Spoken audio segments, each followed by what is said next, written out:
Uyghur women in the Uyghur region are facing multiple challenges.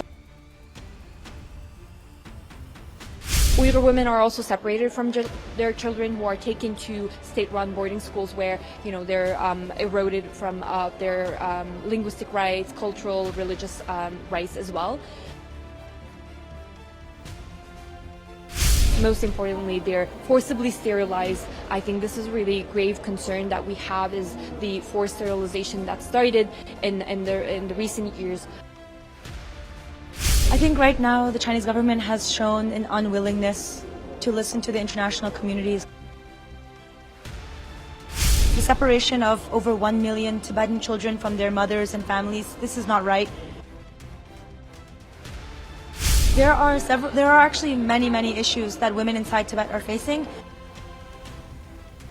Women in society are extremely vulnerable to many different types of abuses, many different types of challenges.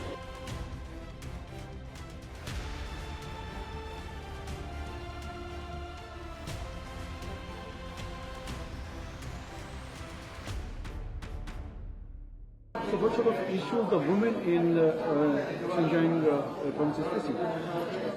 According to reports and also our own reporting, which was also highlighted during the CEDAW review, was that the Uyghur women in the Uyghur region are facing multiple challenges, such as extrajudicial detention in concentration camps. So we estimate around 3 million of Uyghur and Turkic people, and of course among these numbers there are also women who are in detention.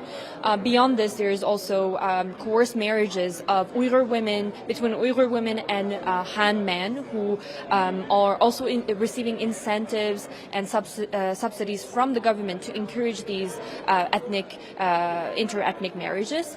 Uyghur women are also separated from their children, who are taken to state-run boarding schools where, they're eroded from their linguistic rights, cultural, religious rights as well.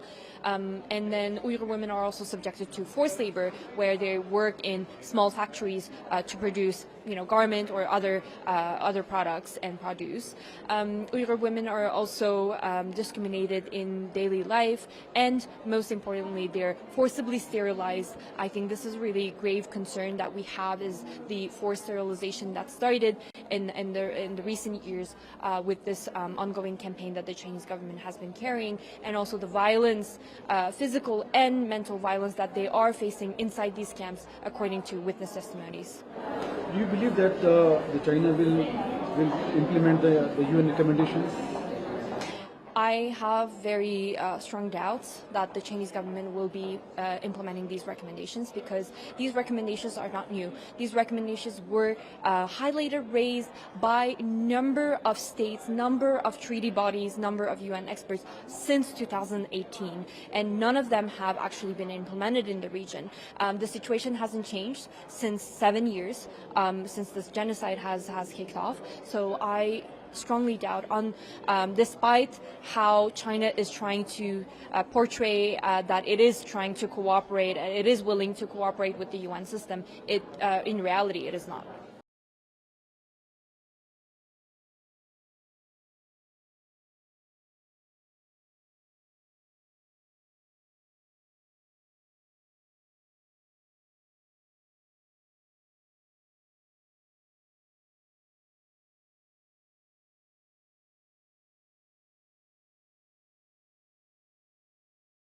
You raise the issues of the kind of repression the women in Tibet are facing due to Chinese atrocities. Do you believe that China is ready to follow the recommendations by the UN committee? I think right now the Chinese government has shown an unwillingness to listen to the international community's calls, to listen to the voices of Tibetans from inside Tibet and around the world. And that actually highlights the reason why it's more crucial now than ever for international communities and governments to come out and say, this is wrong. The separation of over 1 million Tibetan children from their mothers and families, this is not right. There's no way in which any society or any media spokesperson from the Chinese government can ever spin it in a way that this could be something that would benefit the Tibetan people. So I think in terms of governments, there is a need for accountability, but it doesn't end there. It also goes to the people.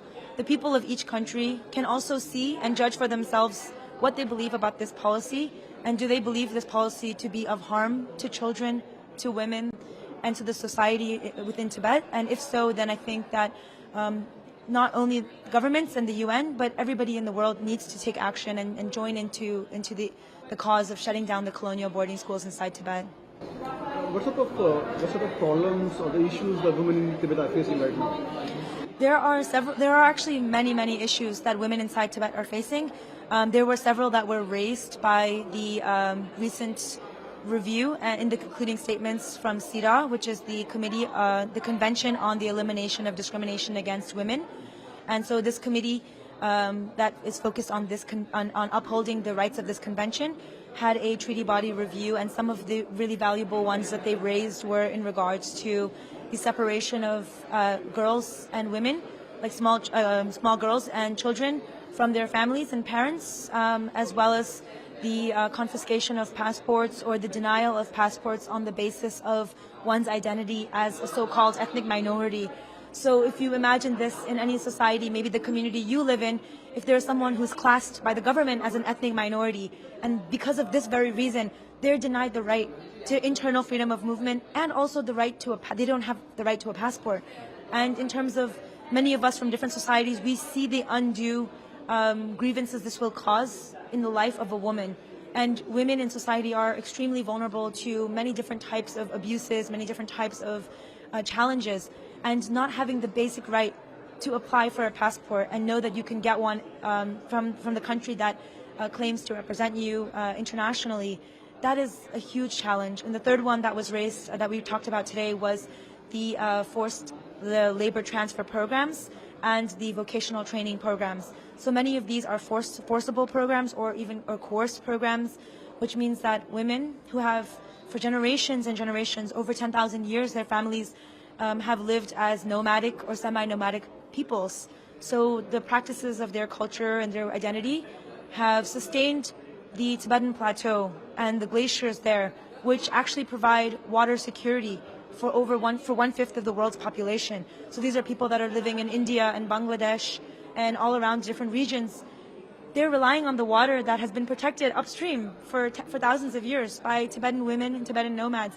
And now these nomads are being stripped from their homes. These Tibetan women are being forced to leave their way of life, which protects billions of people around the world, and enter into these coerced vocational training programs that teach them low-skill, low-wage positions so that they enter into this almost sort of economic servitude towards the Chinese government to complete their mass production of goods. It's all a big system that many of us around the world are part of in some ways, and we have a power also to say we don't want to be a part of these systems in these ways.